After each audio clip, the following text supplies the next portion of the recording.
This is the Detroit Sports Podcast Network. Today's episode of the Motor City Sports Rant is brought to you by The Athletic, premium coverage for passionate Detroit sports fans. Detroit Sports Podcast listeners can get 20% off the first year of an annual subscription by visiting theathletic.com/DSP. That's theathletic.com/DSP to save 20% off an annual subscription. Detroit is the greatest! Straight up light you on fire for a Coney dog right now.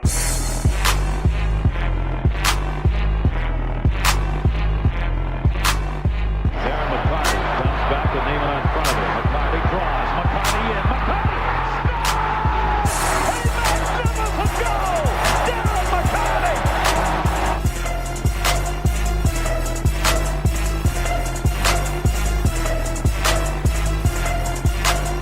Stafford takes, throws, end zone, Calvin, touchdown, Detroit Lions! What's up, everybody? Welcome to another episode of the Motor City Sports Podcast, Motor City Sports Rant on the Detroit Sports Podcast Network. Flub that up. Off to a great start here on this foggy, gloomy Monday morning. The studios are under construction. The doc has a new car. But we're here. We're going to talk some sports. I'm Jason Jarvie. Follow me on Twitter at Jarvie the King. And he's John, the Doc Macaroon. What's up, John? What an interesting start. Leave all that in. Leave all that in. What an interesting start to this week's podcast. Yeah, I got a new car. Same car, just a newer model. 2018 Cruise. A little bit more money, but I'm very happy to get around town. In terms of the studio, it just doesn't make sense to me. I should have got a new car if I was going to... It doesn't make sense that you got the same car, you got a lesser model, and for all you people who don't understand, it goes like the S, the SE, and you got all those. So you got the lesser model, and you're paying more. Listen, when you talk about leases, you recognize that at certain times of the year you get good deals and you get bad deals. I really had an awesome deal in terms of the last car. I was paying $140. So you feel like now it overcorrected a little bit. I'm only paying $200 a month. So that's within the budget in terms of the two cars that I'm leasing. Some people, have leases that are like $400 or $500. I'm economical. I don't choose to put a whole lot. For me, Jason, as you can see in the studio, everything kind of stays the same for the most part. I am a creature of habit. And for me, what I spend money on is tech stuff, computers, cell phones, stuff like that. Cars just from going from one place to the other. Exactly. For me, a car, I just need something that's not going to die on the road, get me to and from where I need to go so that I get to my appointments on time, not show up late. So for me, I love the Chevy Cruze. I mean, not to be selling it like an advertisement, but I love the Cruze. It does the job for me, and I'm comfortable in it. It suits me perfectly, and that's the car I got, and that's what I'm rolling with for the next 2 years, baby. Calling you out, Hamilton Chevrolet. Come sponsor us. Come sponsor us. Chevy. Give us money to talk about you. No doubt about it. Maybe, if Vito would ever get off his ass and instead of making speeches to young kids, get out there and sell some more spots. But he's working it. I mean, to be honest, the dude is out there hustling. So I can't complain about what's going on at the network. Really nothing much at all to complain about other than when you get a chance to watch football, you wish that both games, the AFC and the NFC title game, would have lived up to the billing. The AFC was great. 3 o'clock to 6 o'clock, it was compelling. Jags took a lead. Everybody kind of knew that New England would come back. You knew they were coming back, but to still see it happen, I mean, how do they execute a 3rd and 18 and make it happen? How do the Jags blow an opportunity to step on the gas? When they have the ball, they go 3 and out, and you knew, I mean, the whole bar knew. I watched it at a bar.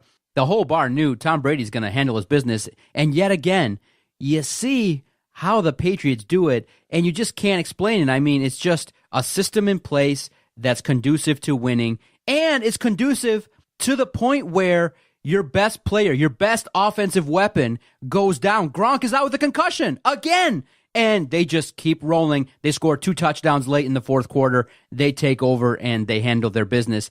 But the way I watched the game, I was just kind of poking and prodding on Twitter, just making sure that Matt Patricia does the job. And I'm a little bit nervous, though, in terms of now seeing what kind of defense he runs, in that you see that they give up points. You're worried about us having a top 5 defense? No, I'm worried about the fact, can the Lions execute a bend, don't break defense? That's the starting point I want to ask you, is you see his offense in that they gave up a lot of points and yards early to the Jags. They made adjustments, and they were able to only give up 3 points in the fourth quarter or in the second half collectively, and they were able to come back and handle their business. But in terms of how you're going to put that and apply that to the Lions, I don't know. It's going to be tough to see, but you did see pressure. You did see at the right time, they were able to dial up the pressure, and key guys made key plays late.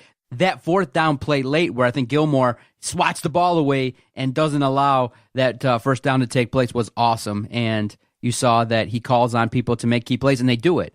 But it's a whole different animal when you call on a Detroit Lion to make a big play. So I don't know. I'm not sure yet. I'm sold on the bend, don't break defense. I think it's possible, and really, I think a lot more teams could probably benefit from trying to do that. Give a little bit, make adjustments, and when it really counts, you make the big stops.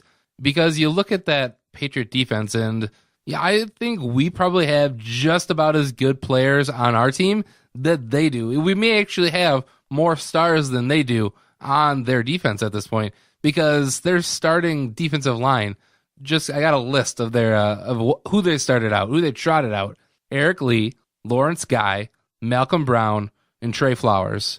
Do any of those guys ring a bell? I don't hear a J.J. Watt. I don't hear a Ndamukong Suh. I don't hear any of those names. I hear names that they just get it done. And that's what I think Matt Patricia is going to bring to this team. I'm not sure if it's going to work. I hope that we're trending on the upward side, that he can come in, take some of the stuff that we have, use that, and then add more through free agency or wherever, and just continuously build and try to, maybe we'll have an NFC Patriot team.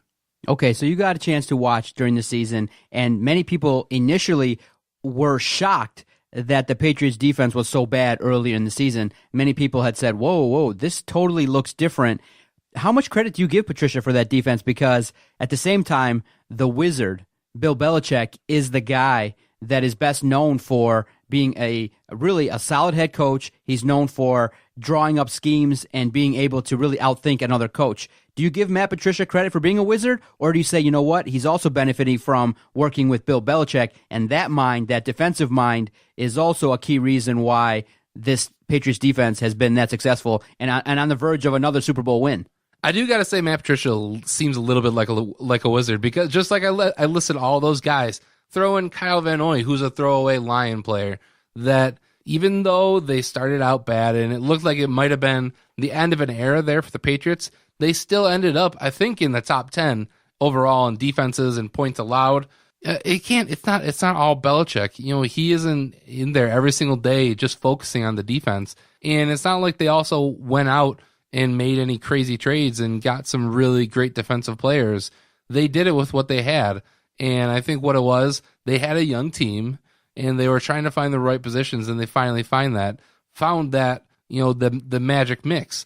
Lion fans may have to be a little bit patient, because you may not come right out week one and the defense may not be perfect. But I think from what we've been told and what we're going to expect from Matt Patricia is when the games really start to matter and we start getting into October, November, into December, that this team will be where it needs to be getting into the playoffs and have that head of steam going into those matchups. So I threw out on our Twitter page, @Detroit Podcast. You can message us anytime, 24/7. We read everything and we respond. And sometimes, if your tweet's really solid, we'll read it on one of our podcasts. So I asked, after watching the Patriots defense this season in the playoffs, are you sold on Matt Patricia? Frank Plumbo gets in, Detroit still needs more pieces. Fix the offensive line, running back, and the D-line as a minimum. So many people still are discounting what a head coach can bring to the table. But I can agree. I understand that the narrative is the Lions have to continue to work more, and Bob Quinn's got to do more to help this team. But whatever pieces are brought in, I do think the one saving grace that really is keeping me very hopeful with Matt Patricia coming in is that the Patriot way is not developing a system and then, if a player kind of doesn't fit it, just scrapping it and not letting it roll through. What tends to happen is if a player comes in and there's something that he does well, the system can fit to certain players. It's very flexible. Whereas with the Lions, the system was so rigid that if a player didn't fit, he didn't thrive. Yeah, that was, last year, that was when Amir Abdullah Theoretic went down.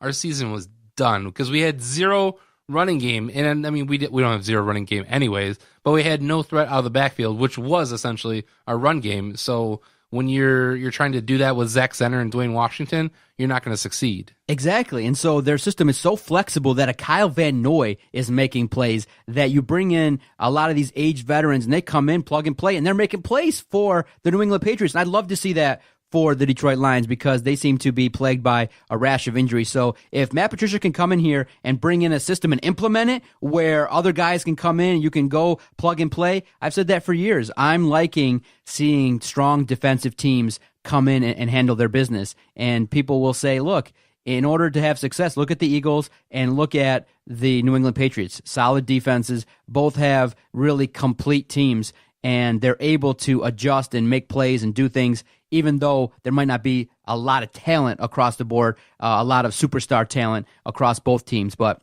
they're complete solid teams. And I was very impressed sitting there. You just kind of are jealous watching Tom Brady because he's an amazing quarterback with each play, with each, now what, he showed up there with 10 stitches, and people were talking about whether or not he was going to be hurt or how is he going to perform. Dude, first drive, dropping dimes in there, and they just are doing it with Danny Amendola. Like it doesn't look impressive either. Like when Matt Stafford throws a ball and he actually gets a good throw on it, that looks like a perfect throw. But then, as we know, it could be behind him, could be overthrown. Tom Brady, when he throws, it doesn't look pretty, but for whatever reason, it works. And the players that they have around them in that system, it just works. Julian Edelman hasn't been with them the entire season. He was their number one receiver outside of Rob Gronkowski. Rob Gronkowski, another guy who's perennially injured. And yeah, they're doing it with Brandon Cooks, Danny Amendola, a couple wide receivers off the street. See, look at this. Kevin Jones, a solid contributor to our podcast. He's like, no, I'm not sold. Stephen Chang, I believe he will because he has a franchise quarterback in place and key holes to fill. He will help this franchise push to new heights. So you're getting a mix in to our Twitter page, kind of back and forth regarding whether people are sold on Matt Patricia. You're going to have some like Kevin who's just not going to believe, and that's what I put out last week in talking to Adam. I said that there's a force out there that's stronger than the Patriot way. There's a force out there that's stronger than Matt Patricia, and that's the Lions curse. And can Matt Patricia come in here and continue to evolve this program? And that's why I kind of thought that some people railed on me for asking, like, well, Jim Bob Cooter's going to stay here as probably the offensive coordinator. I said, look, there's a chance you can go out and get Todd Haley. And he's new. He's probably going to now end up, based on rumors, he's going to end up in Cleveland. And I said, look, if you take the next step, you can bring him in because this is an experienced offensive coordinator. He did some things. I mean, he just literally dropped 40 points plus on the Jaguars' vaunted defense. I said, well, you can bring him in. And people were like, no, he failed and he's an absolute bust. And if he wasn't able to win with Le'Veon Bell, Antonio Brown, and Big Ben, and they perennially underachieved, how could you bring him here? I said, whoa, wait a minute. That Pittsburgh offense was highly ranked. They were able to do some things. By all accounts, if you score 40 points in the playoffs, then you look to that defense. You should win. And so I point the finger squarely at Mike Tomlin for that devastating loss, not Todd Haley. I felt like I said if you're going to roll with Jim Bob Cooter over Todd Haley, you might be making a big mistake. And isn't that really typically what we would say, same old Lions, where you don't broom out the entire offensive staff who really underachieved in 2017? I think we have to wait until we see the entire situation. It would be a different situation if the Patriots actually did lose that game. And we're talking today about Matt Patricia getting hired right now, and he has the full range of anybody else that he can hire at this point. So if we were to lose out on Todd Haley at this point, then yes, I think that's something that it's definitely questionable. What do you think? Todd Haley, would he be a fit here with Matthew Stafford trying to build a running game? You felt like, I mean, literally, people who are complaining about Le'Veon Bell said, dude has so many carries. Todd Haley was willing to hand the ball off to Le'Veon Bell. It just seemed like whatever was rolling with Jim Bob Cooter in terms of execution, it wasn't there. And I feel like if you have Todd Haley and he runs a solid system, would it be that bad a fit? I mean, I guess right now we don't have the team for Todd Haley. We don't have a Le'Veon Bell. We have an Amir Abdullah and a Theo Riddick. They are 10% of the running back that Le'Veon Bell is. Le'Veon Bell would instantly be the best player on our offense if he comes here, or if he were to come here. So that would be the one real reason why I would really consider pursuing Todd Haley. If maybe you persuade Le'Veon Bell to come on over to the Detroit Lions. I don't think that's going to happen. I do feel like a lot of people are looking at the tread on the tires and feeling like, he's, even though only 25 years old, he's done a lot of running. 25 years old. Let's say he has 2 more years of great production. I think in those 2 years, with Le'Veon Bell, Matt Stafford, Golden Tate, and the host of characters that we have here, you're definitely getting some playoff wins. Okay, we talked about it. So did you do the homework? Did you kind of come up with a way to get Saquon Barkley to the Detroit Lions? Because I'm kind of looking, and the way kind of early my projections are going is, 1, the Cleveland Browns are going to take Sam Darnold. 2, the Giants are going to take offensive tackle Connor Williams. And I got Saquon Barkley going to the Colts, number 3. So in essence, you're probably going to have to make a move with the Indianapolis Colts in order to try and pry that 3rd pick, because here at the Detroit Sports Podcast Network, we're not just going to complain about the problems, we're going to give you solutions. And if you want to make a move, if you want to be able to be a player, you got to go out there and get Saquon Barkley. And we're advocating that Bob Quinn listen to this podcast like he does each and every week, or his assistants. We recommend... No, it's Bob Quinn. He is listening. We're recommending that you don't sit and take the number 20 pick. We're recommending here at the Motor City Sports Rant, Jason and I, the King and the Doc, are recommending you put together a package and bring up and draft number 3. You go up there early, within the first hour of the draft, and we want to hear that lovely sound. We want to hear that. We want to hear Roger Goodell come up and say that there's been a trade when the 3rd pick rolls around, and the Detroit Lions are going to trade with the Indianapolis Colts. What do you think it's going to take, potentially, to get the 3rd pick? So my first thoughts would be that it would be similar to a Julio Jones deal where the Falcons moved up. I think they moved up to 4, and they traded 2 first rounds, a 2nd round pick, and a 4th round pick, which honestly, I would be perfectly fine with that. You're giving up your first, the 20th pick overall, the number 1 pick, your number 1 pick next year. I'm assuming the 2nd round this year, and either a 4th round next year. I'd be okay if adding on to that with lower picks, or if you wanted to go even this first round, next first round, I'd go as high as 2 1s, 2 2s, because I think Saquon Barkley could really be a difference maker for this Detroit Lions just franchise, because you figure you got 5 more years of Matt Stafford, or really good years of Matt Stafford. Those would be the beginning of the era with Saquon Barkley. So you have those 5 years. And then once he's really hitting his peak, then you have the next era of whatever quarterback's going to be in there. And hopefully Matt Patricia and it's a machine at this point, that we have a strong run game, and we have, the passing game just backs it up, because that's really that's the method that you need. You need to be able to run the ball, control the clock, and have a strong defense. And Saquon Barkley at number 1 would be the difference maker. So my initial offer, 2 1s, a 2 and a 4. I'd go as high as 2 1s, 2 2s. So to reset, you would go as high as 2 number 1 picks in consecutive years and 2 number 2 picks to get Saquon Barkley. My 2018 first and second, my 2019 first and second. All right, Jason, I agree with you. I do believe you have to put together a package. You do got to sometimes sacrifice some draft picks to get what you want. And is Saquon Barkley worth it? Is he the guy that if you're going to make a blockbuster trade, we need to go out and get? Because many people will say, do not go out there and get a first-round pick that's a running back. You can find value in lower picks in terms of if you see some of the successful running backs like a Kamara, like David Johnson, others that have performed, they found them in the 2nd and 3rd round. And I think that's a prevailing narrative that those that disagree with us that will say, do not, absolutely under no circumstances do you mortgage draft picks and do what we're talking about to get a Saquon Barkley. Is he worth it? Are we willing to risk credibility here? Because I'm about to tweet it out. Before I push that button, you willing to take the heat for this notion that we got going on here? Because I am. I am definitely willing. And I point directly to the Jacksonville Jaguars.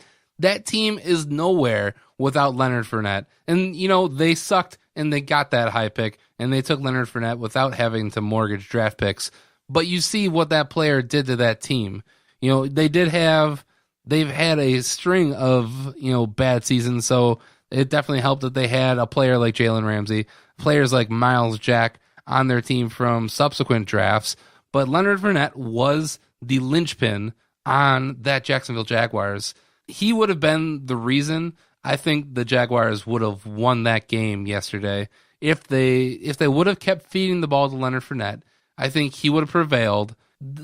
Just by attrition, they would have run down the clock. They would have worn out that defense. That single pick has changed that franchise. Again, I also point to the Dallas Cowboys. They go out, they get Ezekiel Elliott, and that first season, they were head and shoulders above the rest. You couldn't stop Zeke Elliott. And even this season, when he was playing, the Cowboys were playing at a high level. And you see he went out in suspension, and the Cowboys just completely fell off. So there's two examples there where one running back changed the entire franchise. It was very fascinating to see how a team like Jacksonville came from where they were. They pick up Leonard Fournette, and they're off and running. And you look at a team that can run the ball. They don't even have their number one wide receiver. Allen Robinson went down in the beginning of the season. In the AFC title game, how shocked were you when it was 3rd and 9? They ran the ball. The Patriots called a running play and were able to get 10 yards. Wasn't it unbelievable to see? I was like, if the Lions tried that, there would have been 5 defenders in the backfield before the running back had an opportunity. They actually called a running play, 3rd down and 9, when everybody thought that there was an opportunity to pass the ball and go for it. They actually cemented the game by doing that. And I couldn't believe it. I literally was floored watching it going, they actually had the nerve to call a run play on that play. I was shocked. That's because they got the people to do it. They don't have the little runners. They have a host of running backs of different qualities. They have the guys like Deion Lewis and Brandon Bolden who they can go out and they're the scat backs, they're the receiving backs. But then you have, in years past, they had LeGarrette Blount, who the dude got 19 touchdowns last year. And this year, they got the Rex Burkhead. And they just have players who can do what they need to do. And that's what we need to model our team after. We need players who fit what we need. They will go out, they get Kyle Van Noy last year just to be an edge rusher. And now he's starting middle linebacker. He's the guy out there calling the plays, which it's ridiculous. Man. So real quickly, let's shift our attention over to the NFC title game. How unbelievable was the Philadelphia Eagles' response to the one touchdown by Minnesota? I mean, Minnesota looked solid that first drive. They were able to just go right down the field, handle their business. The running game looked solid. But after that turnover, people felt like, you know what? This was the Case Keenum that is the guy we don't trust. This is the reason why you can't franchise him and give him over $20 million a year. He can get you to a certain point. You can have a 13-3 season. You can even get a playoff win. You can do some magical things, but in the key moment, in the time when you got to actually step it up and get your team, who probably is not going to have another chance in the near future, to get back to a Super Bowl when you play at home in your home building, you throw a pick six, you have an opportunity where the offense completely stalls out. He didn't really step it up after that first play. Now, the interception wasn't exactly his fault. He faced some pressure, and the defender got his hand basically around his arm, and it disrupted his rhythm and things like that. But in the end, Philadelphia's defense shut down Minnesota, and people are looking like, you know what? Of the 3 quarterbacks that Minnesota does have, and they got to decide who to resign, they're just probably going to resign Bridgewater and let, like you said last week, they're probably going to let Case Keenum go. And it's a shame, too. He deserves a spot, but not big money. He deserves zero spot. He is Case Keenum. This is the Case Keenum that we know and love.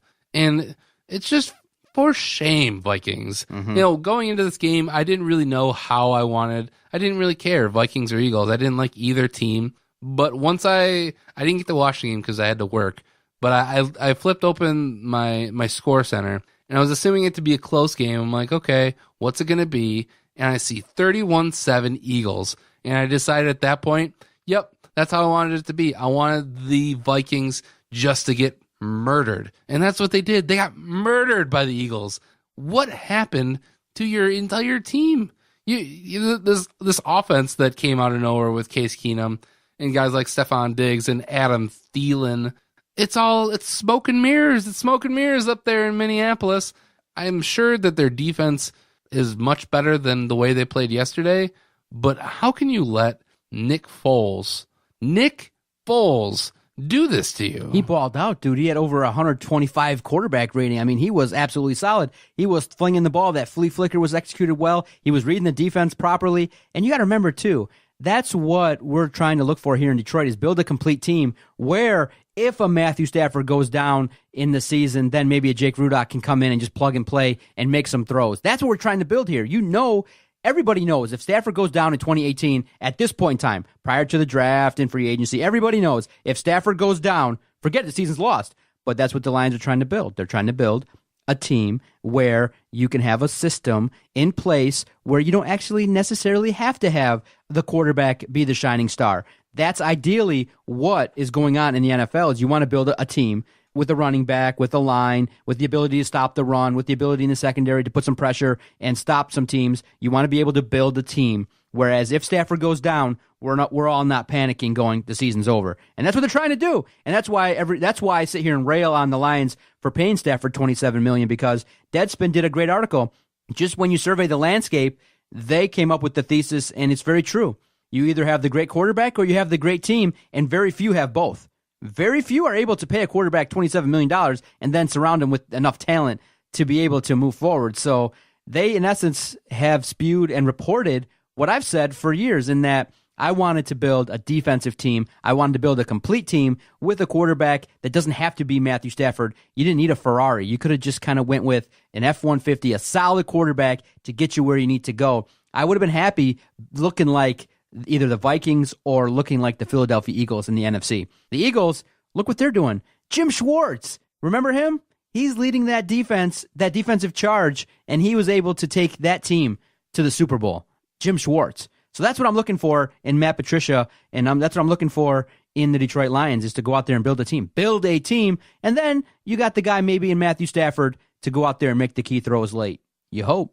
And that's all we really can do at this point is hope that when the season ends, when the Super Bowl ends with the New England Patriots inevitably beating the Philadelphia Eagles, then we'll have our new coach, Matt Patricia, and hopefully a new era will be for this Detroit Lions team. New era, baby. Early thought. Obviously, next week we'll dig much more into the Super Bowl and look at the storylines. Probably Gronk will be healthy. Tom Brady will be healthy. Early thought, New England wins it. No doubter, give them the 6th ring? I would give New England, but I also thought I love defense, Philadelphia Eagles had zero chance of beating the Vikings because Minnesota had a good defense. So I give the edge to New England, but I think it might be a low-scoring affair. I would probably early on say bet Philly plus the points. I think the line opened up at 6.5.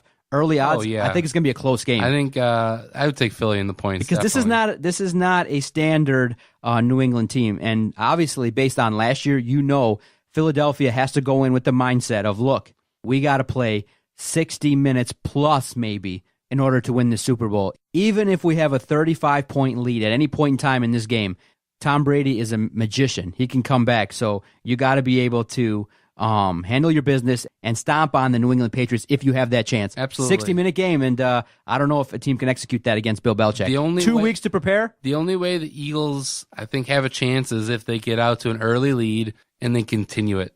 I think you roll out LeGarrette Blount, which is it'd be kind of bittersweet for Bill Belichick not having him on this team again.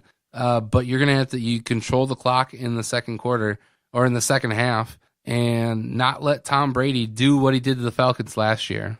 All right, Jason, let's take our first time out. We'll come back. We got to address a little bit of what's going on with Michigan State. A fascinating look in how an institution can handle crisis in an inappropriate way, which is very shocking because a blueprint was kind of given when another institution had a similar situation. We'll talk about it next. We'll talk about the institution that we support, Michigan State, right after this. Motor City Sports Rant, Detroit Sports Podcast Network. Jason, I want to tell you about our host site, Podomatic.com. When Adam and I first started this project, we were looking for a place to host all of our recorded audio, and thank goodness we found Podomatic. At this point in time, we've recorded 800 to 900 weekly podcasts, and we've only used one host site. Why do we use Podomatic? Well, one, we can rant and rave and debate Detroit sports. We can talk about the sports that we love, and then we can quickly upload all of our record audio to Podomatic quickly, easily, and within 5 minutes, boom, we can generate a link to share with all of our followers. And you can't build a network You can't build support across the country. You can't build support internationally if you don't have a great host site, if you don't have reliable links. And we've been using Podomatic since 2013, and that's how we grew the Detroit Sports Podcast Network. So if you're looking to start a brand new project, you want to do a podcast, you want to roll it out, and you want to have success, Doc and Jock, Jason, Vito, Steve Dace, we're all going to recommend one host site and one host site alone, Podomatic.com. Move if you want it, if you want it, if you want to move if you want it, if you want it, if you want to move if you want it, if you want it, if you want to move if you want it, move if you want to move. Motor City Sports Rant, Detroit Sports Podcast Network. Going on, talk about our Spartans. Jason, what have you made of this controversy with Dr. Larry Nassar? I know we've briefly talked about it, but in the last week, several of the victims, over now 100 of them, have come out and addressed Dr. Larry Nassar. And in terms of where Michigan State ranks in all of this, you had a controversy last week where the president of the university, Dr. Luann Simon, did not show up the first day of testimony. And then when there was an outcry, all of a sudden the next day, she showed up briefly for about half of the session. And so people are ranting and raving. They're highly upset. They're agitated at how Michigan State has handled this, especially in regards to the fact that, you know, an institution like Penn State, when they went through the whole Jerry Sandusky situation, at first it was secretive, but after the investigations, they were really in the forefront of disclosing everything fully. And Michigan State saw that. It's now a situation where there's a blueprint in terms of how to handle a crisis, and it seemed like Michigan State, in the era of Penn State, looked at it and said, so what? We're going to cover our ass. We're not going to address this properly. We're not going to have full disclosure. Dr. Simon didn't show up, and you're still hearing reports that when these women are going up and confronting Dr. Nassar, you're hearing reports that Michigan State is still billing women for services from Dr. Larry Nassar. And so each and every day when people have looked at it, people have said, you know what, in terms of how Michigan State's handled it, they've taken the stance of, hey, let's follow the advice of PR and lawyers instead of really being humans. And it's turned off a lot of people, especially me, because when you look at situations like this, when reports start coming out that maybe 10, 11, 12, 13, 14 different individuals might have known this was going on and did nothing with it, I don't understand how you do that. And sometimes, listen, I can understand what Michigan State's doing because there's going to be pending civil litigation. You can't come out there and basically give evidence to the other side. I understand what lawyers are telling them, but sometimes, Jason, you got to be a human first and put business aside. Yeah. Sometimes you have to be a human, and in this case, by how Michigan State's handled it, you've turned off a lot of supporters, and you're taking a hit nationally regarding how you handle a crisis like this. Absolutely. I feel they've handled it just awful. I don't think there really is a good way to handle it because you're right. This is a lose-lose situation for them. If they do talk about and they really say what they want to say, then they're essentially just incriminating themselves. If they handle it the way that they have handled it, and it's because they do, you're right. It's because they have, over 150 civil lawsuits that are still pending that they gave the canned answer that, we can't really talk about it right now, that it gives that notion that you really don't care about it, that you're just going through the motions, it's robotic, and in a time when you want to try and fix your image, you just come off as, it's almost like you support him. You're still supporting what he did. And what we've seen from the Michigan State Board of Trustees coming out the final day of women in their coming forward and, sharing their stories, the Board of Trustees comes out and they want to give an investigation to try and clear their name and that they fully support the Luann K. Simon, which it was, why do that on the last day? You could have waited until the next week or even a week after that, come out after all this and say, hey, we still support her, but we want an investigation to make sure. Because the way that it just made it sound, it was poor taste by the Board of Trustees. I don't know how any athlete could really trust coming into this organization, and it sucks because I didn't go there for school, but it's the team I support. I have a hard time supporting what they're trying to condone. Exactly. It's infuriating, right? It's like, I don't understand. It's infuriating. The whole story with, up to 14 people not just dropping the ball. And I know the statement about Simon was that, it was brought to her attention that then she was never given a report. I mentioned that to my wife. I said, yeah, the president of the school, she probably knew about it. That I told her the same thing, that her statement was, it came to my attention. I said, play it straight up, and I never got the report. How do you just let that pass when you hear that there's possible sexual misconduct by somebody at your school? How is that not something that you follow up on? I mean, just that alone, you need to step down. And this is what happens when leadership is older. I mean, Luana K. Simon is like 71 years old. What was really even more shocking is, okay, the MSU Board of Trustees meets, and only one person calls for her to be fired. I mean, literally, you ask the question, who was responsible for this situation? Who was the head of the administration? It's the president of the university. And I know that many people are looking at the evidence, and by current accounts, reports say that she's definitely guilty of not following up with things and maybe turning a blind eye, but she's not guilty of explicitly knowing all the facts. But in terms of where people are at, you sometimes have to take the fall for things you don't know about. And when you're a president of a university and a scandal of this magnitude breaks out and you don't know about it, then one, you have the definition of lack of institutional control. How do you not have a system in place where if somebody reports this or this somehow gets out to anybody that is not directly shot up to you, you got to be the eyes and ears of the program. You got to maintain the respect of your university.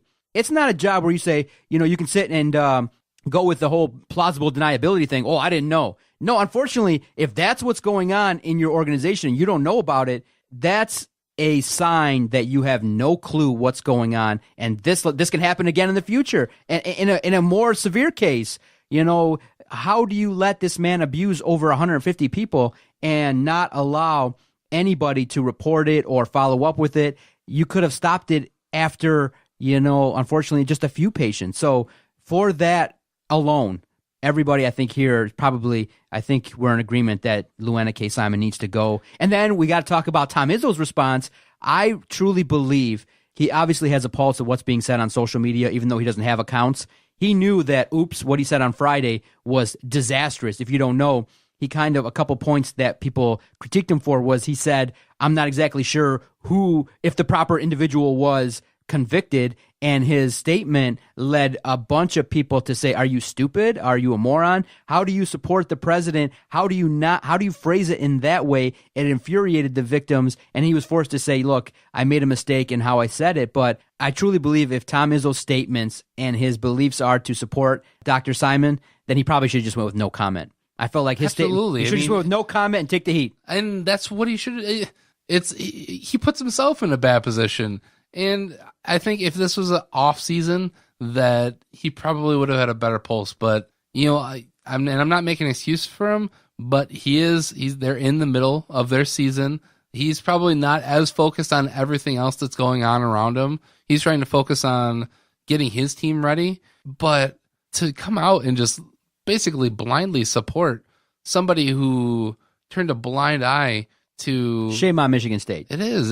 Shame on Tom Izzo for that kind of response. I think what happens is you're asked questions, and sometimes because we live in a 24/7 instant reaction society, I would have just went with, I really got to do my due diligence before I answer this question. I'll probably come up with a statement in a week or so. I really got to get some information. I'm focused on the season. I know this is a devastating story. I fully support the victims for coming out, but in terms of what my true thoughts are, I got to really organize them and get them right so I don't hurt anybody. And he should have just taken the time to really say that, because it comes across as insincere to apologize after the fact. And he would have been respected for that. I mean, I think Tom Izzo as a coach, if he would have came out with that answer, he wouldn't have been criticized.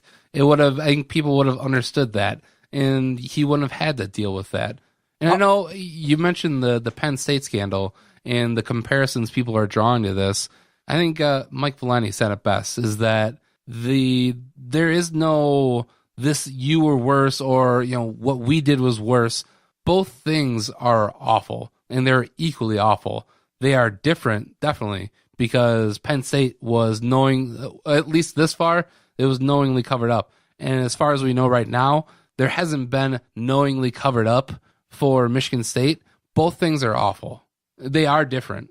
And I don't know. I think probably the most shocking thing for me is, after reading all the accounts and all the people who this went through, is that the number of times they just kept saying that he's a doctor and he knows what he's doing. This is, that's actually what he does. And, it's shocking to sit here and it makes zero sense that we live in a world that this kind of stuff happens. Adam and I joke around that people don't know what they're doing. In terms of just being human, in terms of just being sympathetic to other people, it flies in the face of business. But in the end, you know what? You got to be human first. In terms of institution, in terms of respect, you can't be a public institution and run your system that way. How can that man, I mean, I have a hard time even calling him a man. How can he do that to all those women knowingly? And then, well, Jason, see, in my position, it's hard. People will say, how do you react to it? And so people will expect me to be angry. But for me, it's just a different reaction. I feel sorry for him because of the fact that he's severely mentally ill. He's deranged. He's a sick individual. And so people have a hard time having sympathy or really looking at it from that perspective. But as a psychologist, you know that for some reason, at some point in time, his mental health took a turn for the worse, and he's mentally ill. And so I can't get angry at mentally ill people. I say that at some point in time, the system failed in terms of him, in terms of not taking care of himself, in terms of entitlement, in terms of feeling like, maybe he was abused at some point. But without knowing Dr. Larry Nassar, it's just unfortunate that he's a severely mentally ill individual who became a doctor and abused people. That's what happens. I'm upset that, it wasn't caught. I'm upset that he put his own needs ahead of others. It's definitely frustrating from that perspective, but you just hope that these women, these victims, can gain strength and be the true survivors that they are. But you also hope that, at some point somebody studies this monster and figures out how this happened. What's the thinking and what's the notion and what's the mindset of somebody who does something like this? He's mentally ill. And it's hard to be angry. It's just, he's sick. It's not hard to be angry. It's from my perspective, because I believe that people who do these kind of crazy things are sick. They're mentally ill. You say at some point that mentally ill people do bad things, and you get what I get mad at the system that somebody didn't point that out. I get mad at those that knew this guy was doing this. I get mad at the oversight committee that says, "Hey, dude, you did it once. Get the hell out of here. Go to therapy. Get institutionalized. Do something." I get mad at the system. And I get mad that a predator is able to grow and foster without getting help, because maybe at some point there was a chance to rehabilitate that man, but now there's not. He's a lost cause. He's going to die in jail. For sure. And as a psychologist, that's the hardest thing for me to really wrap my mind about, is how do you handle people who do bad things? Because I'm a psychologist. I believe in mental illness. I believe mental illness, because the thinking behind it is philosophically, if you think that people are bad in general and you don't put the mental illness behind it, then it really would freak me out that there's actually sick individuals out there. So maybe as a way to protect myself, I say, look, I'd rather say in my own mind that this individual is mentally ill, and mentally ill people do bad things. I don't think, for me in my psyche, I want yet in my life at 38 to really concretely say that there are bad people in the world. That's just me, and maybe I'm being naive and ducking my head in the sand. It's a little naive. I'm not going to fault you for it either. Right. I think, it's a way to actually get through society without freaking out. It's a way to explain, and it's a way to cope. Yeah. But if I asked you what causes people to do bad things, you would say they're freaks and they're crazy. Yeah.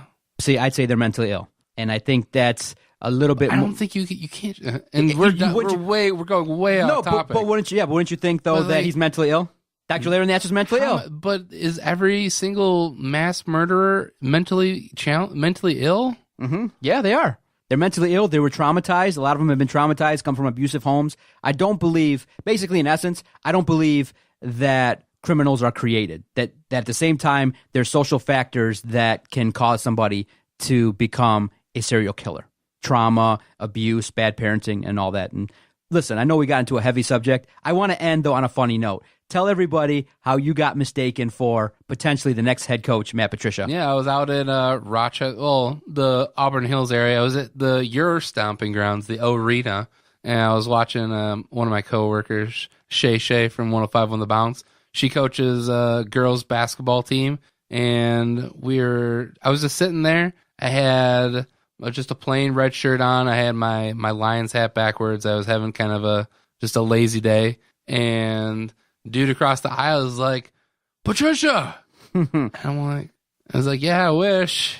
And yeah, so it's the first of many that I got mistaken for Matt Patricia. And honestly, I'm a little more clean shaven than normal. And so as the months go by, and when Matt Patricia actually gets here, I'll probably look even more like Matt Patricia. The problem is you got brown hair, so you'd have to dye both your head and your beard. But if you rocked a black beard, you could look like him.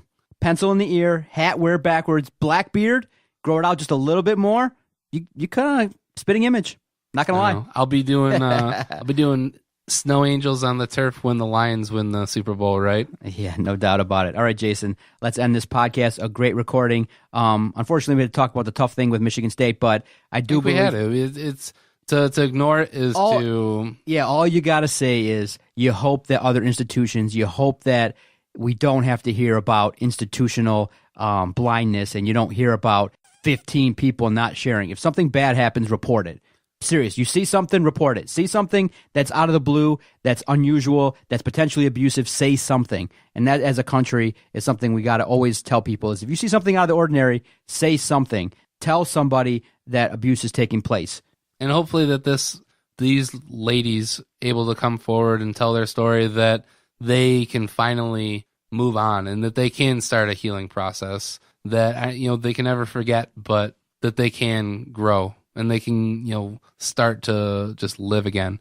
But again, and we went back to the dark subject. Anyways, until next week, when hopefully we'll be talking about a Super Bowl, maybe I don't know. Is anything happening with the Tigers? No, let's just go with that. Nothing's happening. All right, let's get out of here. Is that what Churko and Company, the podcast? Is that the entire podcast? Basically. No, we just banter back a little bit about the potential for the future and just kind of recapping the season and stuff like that. But if you like this podcast and you like the other podcasts on the network, visit DetroitSportsPodcast.com. You can follow Jason at Jarvie the King. Follow the network at Detroit Podcast. See everybody next time. Peace out.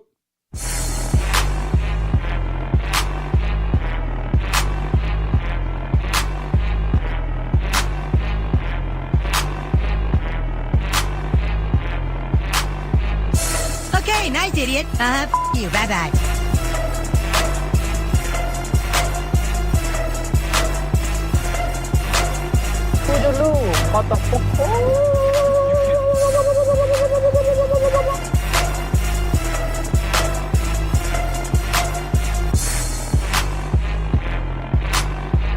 Good day, sir.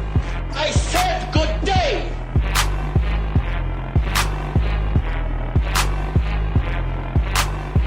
All right. Take care now.